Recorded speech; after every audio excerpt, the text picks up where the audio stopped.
هل ممكن يصير كل البشر أغنياء؟ هو أصلا مسموح نفكر بهيك شغلة؟ كيف يعني كل البشر أغنياء؟ هو أصلا في مصاري تكفي كل الناس اللي على الكوكب وتزيد عن حاجتهم عشان ينقال عنهم أغنياء؟ الصحيح إنه في، ولكن ما باليد حيلة.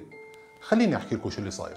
حلقة جديدة من أمجد بيديا. سنة 1852 عالم فلك إيطالي اسمه أنيبال دي غاسباريس اكتشف كويكب وسماه سايكي على اسم آلهة الروح عند اليونان. هذا الكوكب جاي بين مدار المريخ ومدار المشتري، وهو كوكب معدني صلب. يقال انه تشكل من الاصطدام الكبير اللي تشكلت منه مجموعتنا الشمسية. وعلى رأي ناسا سايكي ممكن يخبرنا كيف تشكلت نواة الأرض. المهم، شو دخل الكويكب هذا الصغنن بقصة انه ممكن يصير كل البشر أغنياء؟ الموضوع انه كويكب سايكي، واللي بالمناسبة شكله اللي زي حبة البطاطا، كويكب عليه معادن ثمينة بشكل صادم، وقدرتها وكالة ناسا بحوالي 10,000 كوادريليون دولار، يعني تقريبا مليون مليار دولار، وهذا المبلغ كفيل انه يخلي البشر مليارديرات لولد الولد.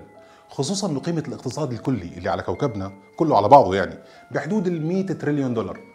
والمعادن الموجودة على كويكب سايكي هي الحديد والنيكل، الذهب والبلاتين والنحاس. سلام خيركم، فيش شيء مهم.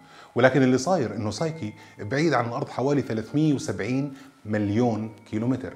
يعني فكرة انه نغتني منه فكرة مرعبة شوي، رغم انه بالفعل صار في تفكير بموضوع التعدين الفضائي، ولكن تجري الرياح بما لا تشتهي السفن، خصوصا هون بتكون بما لا تشتهي السفن الفضائية. بالنسبة لناسا فلحد الان بتفكر باستكشاف الكويكب لغايات علمية مش تعدينية، ومشان هيك المركبة الفضائية اللي رح تحط على كويكب سايكي من المفروض انه توصل هناك سنة 2026، وراح تدور لمدة 21 شهر حواليه مشان ترصد وتصور وتكتشف.